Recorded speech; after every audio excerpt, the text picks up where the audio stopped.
And we are live! Hello everybody! It's me again, Mary Ann. Hello po sa inyong lahat.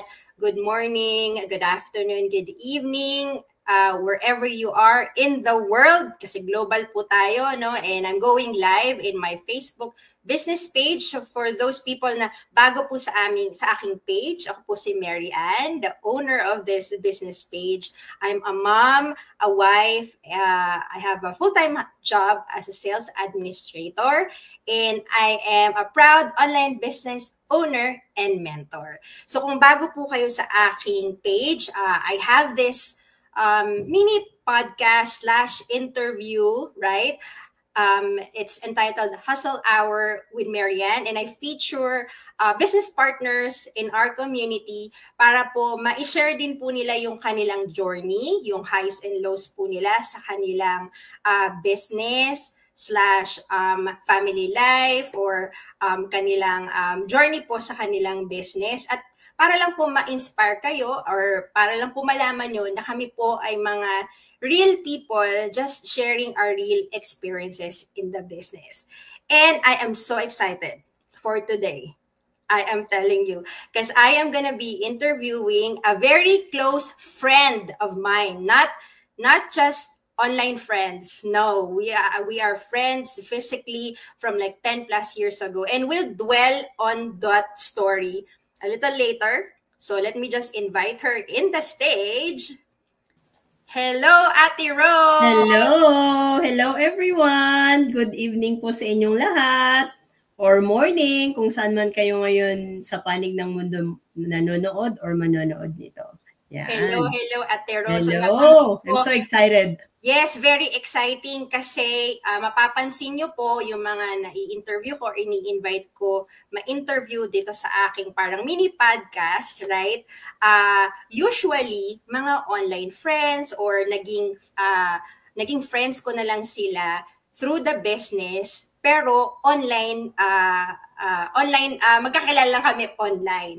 But this is quite different because Ate Rose, just to give you a little background, si Ate Rose po ay magkaibigan na kami, as in legit magkaibigan, physically magkaibigan from like 10 years ago. Hindi pa po ako wife and mom, magkaibigan na po kami ni Ate Rose. Yes. It's very exciting na hindi lang kami friends, right? Or sisters in Christ. Yes. Ano kami, sisters in the business na rin kami. O, diba? No, so, talagang magkasangga. Yes, magkasanggang kahit saan. Suportahan. Yes. So, papakilala muna natin si Ate Rose. So, for starters, who is Ate Rose? Sis Rose, yan. Ayan. Hello ulit. Magandang gabi po sa inyong lahat, sa mga manonood at nanonood nito. And, ako nga po pala si Rose Madrigal and currently living po dito sa Edmonton, Alberta. Pero ako po ay nag-move dito 2 years ago and I'm from Toronto before. So kumbaga may special place ang Toronto for me kasi doon ako nagsimula, doon ako nag-start sa Toronto. I landed in Toronto first before here. And so recently nga po, nag-move kami dito sa Edmonton. So that's another story. And masasabi ko na mas chiller ang life dito. You know what I mean? Like, mas relax for me. And when I was in Toronto po, a little background, nag-work po ako as a caregiver. Madami. And then on the side din po is isa akong financial advisor. So may mga racket po tayo on the side. And ngayon po, ngayon nandito na kami sa Edmonton. Nandito na ako sa Edmonton. Part-time early childhood educator po ako. So I'm working part-time sa daycare. And part-time online business owner. That's I'm really proud of. And part-time, investor. So maraming racket, side hustle. Sabi nga po nila, kailangan meron kang multiple source of income. Isa yan sa mga natutunan ko sa business. So, yun po yun ngayon. Yun yung aking, kumbaga, work for the meantime. So, yun po. And by the way po, galing din po pala ako ng Pilipinas before, syempre I moved here in Canada, and I was a teacher po back in the Philippines. So, yun po. Yun. Yun, so makikita natin, no, si Ate Rose yung marami siyang hats. Yeah. Na wear niya. Kasi siya, parang nakikita ko, parang siya, she never stops. Yes. Parang hindi pwedeng nandito lang ako. Kailangan may gawin ako. Kailangan, meron akong multiple income streams, right? Parang pag nawala tong isa, anong mangyayari sa akin? So, ganun yung nakikita ko kay Ate. So, actually, kasi kilala ko naman siya. So, alam ko talaga siya. So, yun yung mini background ni Ate. Yes, that's my mini background. Mini background. And i-detail na lang natin later. Tuloy natin yan. Tuloy natin yan. Okay, tuloy tayo. So, what inspired you? Katulad nga ng sabi mo, di ba? Marami kang na-try, na gawin, yes, or like, na side hustle, or like, mga or part-time or full-time, ganyan. Pero, what inspired you to start your own online business? Yes. So, yun nga po, a little bit of background na rin. So, when I was in Toronto, yun nga po, I was a nanny. I was a caregiver. And yung hours ng work ko is too much. I mean, ang regular hours is 8 to 6, Monday to Friday. And on top of that po, meron pang, like, minsan may overtime sa gabi, or I have to meet a client after ng work, and ganun na naman ng Saturday ko. So, kumbaga, masasabi ko na yung buhay ko when I was in Toronto, hindi siya naging balance. And that time, nag-pandemic. Pero ang sabi ko sa sarili ko before the pandemic hit po, na I have to quit my job as a caregiver that time. Ganun ako ka-desperate na for a change. Kasi nga, nahihirapan na ako physically, na nakadevelop na ako ng sakit because of that overwork, over-fatigue, hindi talaga balance yung buhay ko. I don't have time for myself. Parang gano'n. Nas wala nang self-care, wala na. So pag uwi ng gabi, kung ano na lang yung pwede mong kainin, honestly speaking, gano'n po yung naging buhay ko. Junk food, over junk food. So nagkasakit po ako because of that lifestyle, because of that work schedule. So sabi ko nung time na yun, I have to really quit my job. Pero talagang minsan po noon naniniwala ako na if you pray hard, merong ibibigay si Lord for you na solution. So nag-pandemic po. And the best part para sa akin nung nag-pandemic is na-lay off ako sa work. And that's the moment. I'm waiting for that moment na makapagpaalam sa boss ko. But I never did that anymore. Hindi na ako magpapaalam kasi they laid me off. Hindi na nila ako kailangan. So parang, I think I was the happiest nung na-lay off ako sa work. Parang ganun yung background ng story ko na I was so happy. And then after that, dumating tong online business that I really, really needed a change sa buhay ko. Dumating siya, in-introduce siya, meaning ko po, hindi siya madali kasi, of course, I'm skeptical po ako na parang, this is so new to me. I didn't even have a background sa business. So wala akong alam, hindi ko alam kung paano gagawin. So when Coach Pink introduced me this business, my first initial reaction is no. Like, I told her, no, I'll just gonna support you whatever I can, parang ganon. But, mabait pa rin ng Diyos sa akin. In-insist niya to na just try and see it. Like, walang mawawala sa'yo. Just watch the 90 minutes webinar and that's it. Whether you like it or not, at least you tried. And then I did that. Like, I watched the webinar and after, 90 minutes upon watching, I moved forward right away because I know this is what I need and I know that this is, the chance that God has given me, this business na I can have, like freedom sa time ko. I can have, like all the time na I needed to change my health to better of my health. So, yun yung nakapag-inspire sa akin na start this online business because I know I can have all this freedom that I needed for my health. Yun lang talaga yun yung concern ko dati, na mapaayos ang kalusugan. And I did it. So I am like, let's say I'm, 100% na I am well now, I am not taking any medications because of this online business. This online business helps me a lot in so many ways. So not just financially, not just time freedom, and of course, yung big part talaga is yung napabuti ko yung kalusugan ko. So yun po, yun yung story ko. So yan. So medyo pahapyaw, narinig natin ang magandang salarin.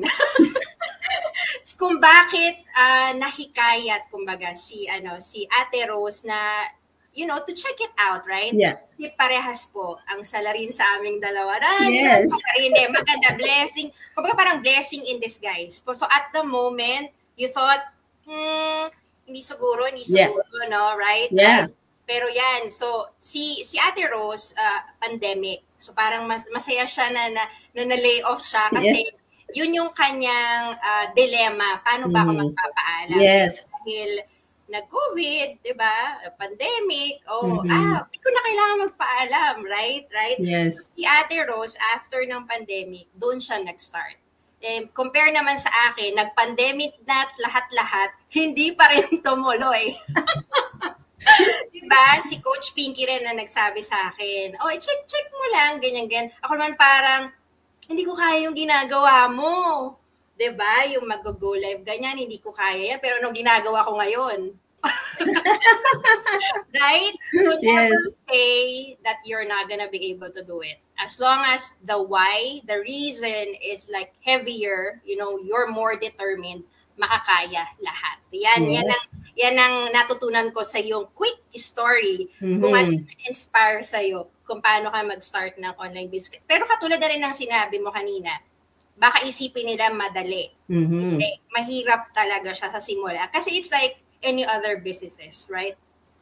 So, ano pa yung naiisip mo, Ate Rose, na mga challenges na hinarap mo at paano mo yun na-overcome? Yeah, so yun nga nung una, kaya din ako skeptical, honestly, yun nga dahil I know for myself that I don't have any background in terms of business. I don't have, let's say, I'm not a tech-savvy person. Yun talaga yung mga concern ko. And ako yung taong tipo na nasa banga, no? I don't, go out of my comfort zone kasi nga medyo takot ako. I don't want change. Honestly, yun yung naging challenge ko nung una. Natakot ako.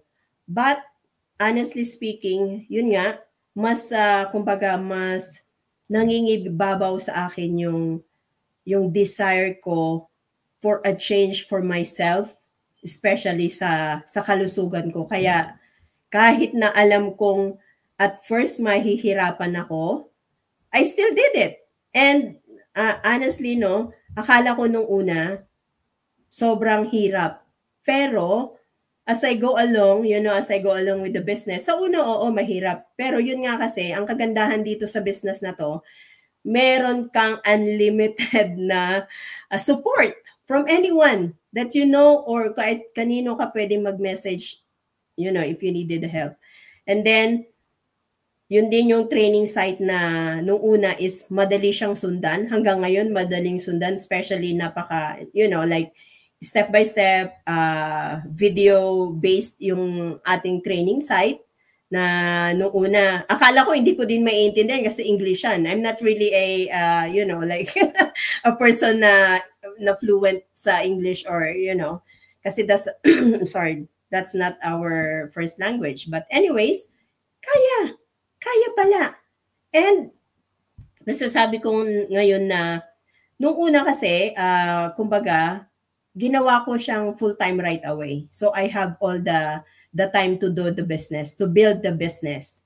So, kumbaga, ngayong meron akong part-time, mas madali for me in the sense na na-build ko na yung business. Nandyan na siya. Kumbaga kahit na, aminin ko, there are times na parang napanghihinaan na ako ng loob. Pero, dahil na-build na yung business, hindi mo na lang namamalayan, meron kang mga darating na blessings. So, ganun yung for me nangyayari ngayon sa akin. Dahil na-build ko na yung business, meron na yung mga blessings na minsan unexpected dumarating. Kaya nga, siguro talagang masasabi ko na pag may dumating na opportunity sa atin, I know, nandyan lahat ng excuses. But, never stop. Dahil takot ka, dahil lahat na lang ng reason na pwede mong i-reason para hindi magsimula. Just go for it, try it, check it out, and that's it. Ganun po kasi yung experience ko. Takot ako dahil wala nga akong, all the reasons in life na pwede kong para hindi magtuloy. Pero hindi po ako huminto doon sa pagiging skeptical ko. So, nag-move forward ako, move forward. At nandito na ako ngayon, tinatamas ako na yung fruit ng mga nung unang ginawa ko. So, yun po yun. Yeah. So, parang ang naiintindihan ko dun sa kwento mo, Ate Rose, yung parang konting hirap lang naman. Yes. Konting sakripisyo, in the long run, dun mo makukuha yung magandang produkto ng sakripisyo mo. Diba? Yes. Diba? Parang yun yung nakukuha ko dun na sinabi mo, yung mga excuses na sinasabi natin, isasama ko na sarili ko noon, diba? Excuses natin noon, excuses lang talaga siya. Gawin kaya natin silang reason. Right? So like kunwari, sinabi mo na yung unlimited mentorship, diba? Hindi ka nag-iisa. I mean, ngayon, kaka-check ko lang sa ating portal.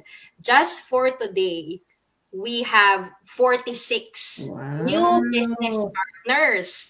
And then, 46. For the past 7 days, 309. So, and that's global, right? Global. So, meron akong isang sample na na ibinigay sa isang interview ko na kunwari, gising ka pero gabi, wala kang makausap, hindi mo makausap ang coach, mentor mo, right? Pwede kang mag-reach out dun sa mga tao or yung mga mentor or coaches na on the other side of the world. Kasi sila. So you can reach out and they're gonna accept you with open arms. Talagang sasagutin nila yung tanong mo. Actually, yan yung isa sa sinabi sa akin ni Coach Pinky na parang sabi ko, okay. Yeah. Parang, sure. Right? Yeah. It's different if you've experienced it already na, ay, totoo to. Totoo talaga na when you're low, when you're down, they're there to like cheer you up. And then of course, they're always there as well. Pagka nandun ka naman sa mga highs mo, right? Mga achievements mo. Yun yung isa rin sa pinaka gusto ko. And yung nabanggit mo rin, yung training. Marami siya, yes. No doubt. Marami. Bakit marami? Kasi kailangan. Kasi yung social media presence natin, yun yung ating platform. So, kailangan matakil mo yung lahat. Yes. Hindi naman pwedeng mag-business ka na hindi mo alam yung bine-business mo, right? Yun yung mahirap doon. So, kailangan talaga plug in ka. Kung ano yung pwede sa Facebook, baka hindi na pwede bukas. So, kailangan aaralin mo. Actually, mas madali na ngayon, di ba? No? Yes. Kasi meron na siyang Tagalized version. Kung ano man yung language nyo po, no? Pwede yung panoorin yung mga videos. Pwede mong baguhin ang setting into Filipino. Yeah. Pwede mong bilisan. Pwede mong, alam mo yun, pwede mong dahan-dahan kung gusto mo jot down. Lahat pwede. Kaya yung excuses na naririnig natin at nababanggit natin noon, hindi na siya actually excuse. Reasons na siya dapat. Reasons siya para magpursige. Yes. Yan, sinabi natin. Sige. Yes.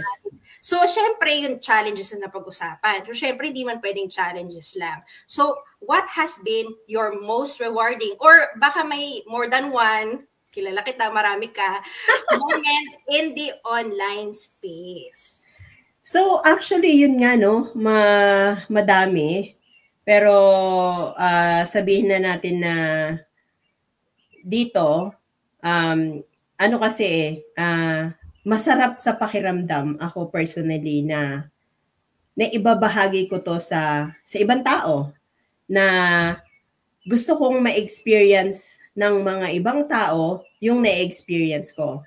So, kagaya nga nung lately, we have a business partner, which is si Ate Grace Liganden, and I know her back also in Toronto kasi kasama ko siya sa bahay. Yun yung mga isa sa mga rewarding dito sa business na makikita mo yung mga taong tinulungan mo is umaangat din sila. And ang nakakatuwa pa, no, like a side story na rin, in regards with Ate Grace, kumbaga ang dami din niyang dati, mga reasons. Skeptical siya, especially yung husband niya, kaya hindi siya nagtuloy. And yung kanyang biggest excuse is, hindi siya tech savvy. So yun na lang yun, like hindi talaga, wala siyang, pero kung titignan ko siya ngayon, oh my gosh. She is booming. Her business is growing. So, ganun yun eh. Kaya nga, wag mo sabihin or wag mong i-box yung sarili mo right away na I cannot do it or hindi ko alam gawin. Which is based on my experience at saka sa mga experience ng mga kakilala ko na, yun nga, binax na natin yung sarili natin, pero hindi natin alam, ang dami pala nating matututunan and we can do more. So, ganun yung mga nangyari kay Ate Grace. At isa yun sa mga rewarding moment ko as a mentor and as a mentor sa mga kakilala ko na while I'm booming, nagbo-boom din sila. Yun yung isa sa mga proud and rewarding moment for me. And of course, aminin na natin, yung meron kang minsan dumarating na check sa mailbox. May mga mailbox blessings ka na you don't know where it from. Nandun ako, may mga moment ako na gano'n na, ay, meron akong mailbox blessings. Kanino galing to? So, doon mo lang makikita. Yun yung mga talagang nakakatuwa sa business na to. Hindi mo alam kung nasaan nanggagaling yung mga blessings. So, yun yung sinasabi ko kanina nga na, kumbaga, na-build ko na siya, I planted seeds before. Kaya nandito na ako sa moment na, ito nga, I'm reaping all the seeds na i-plant ko before. So, yeah. So, marami pang mga rewarding moment dito sa online space. But, yun lang yung talaga yung isa sa akin na ang biggest talaga is yung alam kong nakakatulong din ako sa ibang tao na ma-achieve din nila kung ano man yung mga goals and dreams nila sa buhay. So, yun. Yan, nakakatuwa, no? Special shout out kay Ate Grace. Kay Sis very shout out. Kasi, totoo yun eh. Kasi, yung reason ni Sis Grace was hindi siya tech savvy, wala siyang alam sa ganito, ganyan. Pero you know what? If I don't know if our followers or like my followers are also following Ate Grace, pakagaling na niyang gumawa ng mga daily post, napakagaling. I so swear. And there was one time that I've interviewed her as well. If you want, you can go back to my late post, right? And it was her first interview at sabi niya, hindi ko kaya.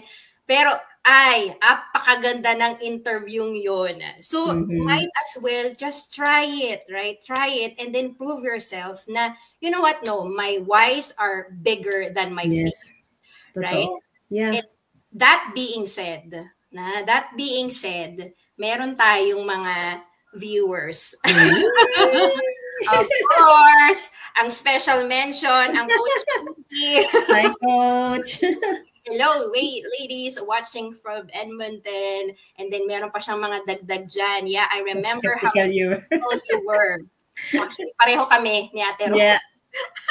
And then, of course, kaya naman happy ako for you, Ate Ro, sa positive changes sa buhay mo since you started this online business, right? Yeah. And syempre may pasabi rin siya sa akin. Oo nga, Tami, pero now look at you. You've grown so much and couldn't be prouder of you. Of course. Yeah.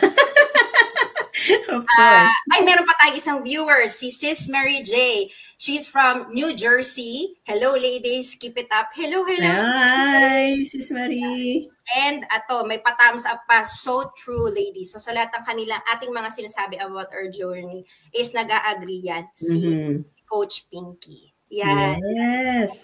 That being said, syempre, to cap it off everything that we've said today, right? What advice would you give to those starting their online business journey or yung mga skeptics pa rin? Yeah. So, yun nga, no? Based on my experience ulit. So, yung mga... Kasi dito sa online business natin, no? Hindi siya smooth. Ano yun na natin yun? That's the reality of the business. Or in every business, no? Hindi siya smooth sailing palagi. Merong moment na super down ka dahil feeling mo nothing is changing sa business mo, or feeling mo you are stuck, or minsan feeling mo parang walang patutunguhan, right? Ang masasabi ko lang talaga is like, never stop, never give up. You were there already. Nandito ka na nagsimula ka na. You know? Like, just continue. One step at a time. Yun lang yung masasabi ko. Wag agad-agad, wag susugod agad-agad. Just, go with the process, go with the flow. Kung ano ba talaga yung first things first, like second, third, sunod-sunod yan. Hindi kasi din, kaya nga rin, ang kagandahan nga talaga sa business is, hindi ka pwedeng pumunta sa step 3 hanggat hindi mo natatapos yung step 1 and 2. Parang ganun. So, yeah, never give up. Don't give up on your dreams. Wag. Kasi, just trust the process on this. Basta, just build for now, mag-plant ka ng seeds, and for sure, meron at merong harvest time. So, ganun kasi yung ginawa ko. I planted the seeds, plant, and plant, and now, meron namang harvest. So, kagaya po ngayon, no? Minsan I'm working as a part-time. And aminin ko may moment na nadadown din ako.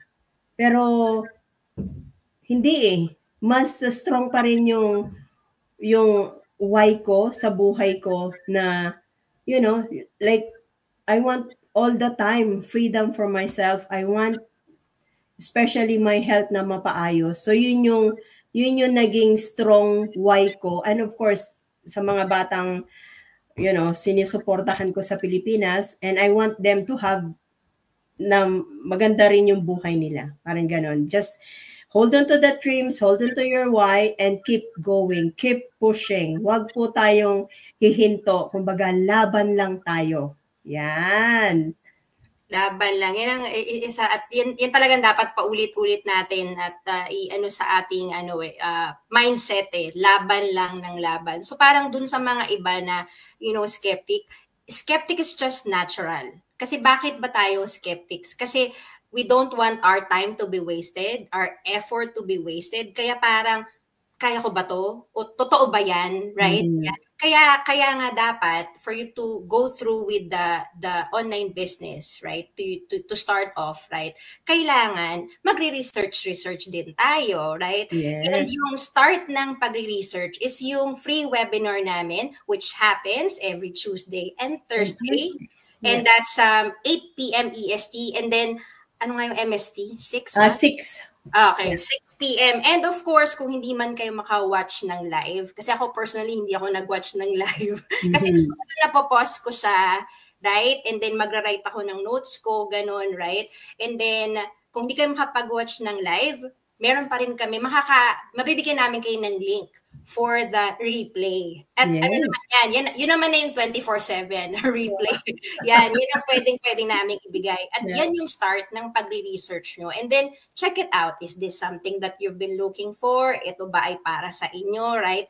Or, if not, at least at the back of your head, there is something out there na, you know what, in a year or two, parang ako, in a year or two, at least alam ko, ay, may babalikan ako. Sige nga, i-check out ko nga. And then, see, now I'm here. Yeah. Right? And don't ever say na, hindi ko to makakaya. Hindi ko makakaya. Gaya nung sinabi ni Ate Rose, babalik siya palagi doon sa dahilan kung bakit niya sinimulan. Just in case na magsimula na kayo, pero parang naiisip nyo, nothing is changing, it's not working out for me, right? Babalik kayo dun sa bakit ba kayo nagsimula in the first place, right? Mhm. Ano yung mga biggest whys nyo, right? Yung family nyo, yung gusto nyo yung freedom, right?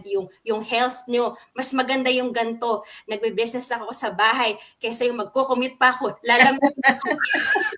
True. No, true. Yeah. Right? Balik lang kayo palagi. And then, laban ulit. Yan. Yes. Laban ulit. Yan. Yeah. Laban lang ng laban. Oo, Yeah. laban Keep lang. pushing. Keep Parang pushing. ganun, yeah. Right? Yeah. Yan. Ako, salamat talaga, Ate Rose. You're so welcome. No, it's my pleasure na na-invite mo ako dito. And I'm really looking forward to this. Yeah. Jump pack ang ating session tonight. At syempre, meron pa tayong mga pa-viewers, right? Wow. Syempre, mga todo support ang ating online community, ang ating team, right? Sa atin. Mhm. Nakamasaya sa lahat. You're not alone in this journey. So, any final words, Ate Rose, or if you wanna give them your business page or your website, or I think you have a dialect, ba? If you wanna speak also, if you're on, invite them. Yeah, so ano ba? Hindi ko masyadong Hindi, sa mga makakapanood po ng replay or nanonood ngayon ng live, if you are new to our, to our page, to the Miss page, so we would like po to invite you sa aming, yun nga, meron po kaming free webinar for you to check this business out na if this is really for you or not. Kasi doon pa lang po sa free webinar, you can get information na po on how to start the business. So doon pa lang po makikita nyo na, is this for me or not? So, and if you really want to move forward, wag po kayong mahiyang magtanong sa amin, either sa akin or kay Tamay. And masaya po kami na ibahagi sa inyo yung experience namin, yung natatamasa namin ngayon sa business na ito. And sabi nga nila, kung, nabago yung buhay mo, why not share it, di ba? Mas maganda, sharing is caring. So that's why we are sharing this opportunity po to everyone, sa lahat ng manonood, basta ang ano lang po dito is meron kang strong why to start the business. Yun po yun. So, yun. Thank you again, Ate Rose, sa iyong paunlak at alam ko hindi tong huli. Yes. Magkaroon tayo ng season 2. Diba? Yeah. So, Hour with Marianne, season 2. Invite ko ka ulit. Season 2, nice. Right? That's nice. Okay, well, again, for everybody who's tuned in, thank you very much for watching. And for those people who's gonna be watching this replay, hello, everybody. Comment below on if there's something, a topic that you want me to, discuss on, or say hi. Don't be a stranger, right? And have a great Monday night on my end. Yes, right? Monday night na rin po dito, right? 7 p.m. Naman po, good morning. Yes. Good morning. And again, this is Marianne with Hustle Hour with Marianne tonight, featuring Ate Rose. Bye, everybody. Bye, everyone. Good night. Night. Good night.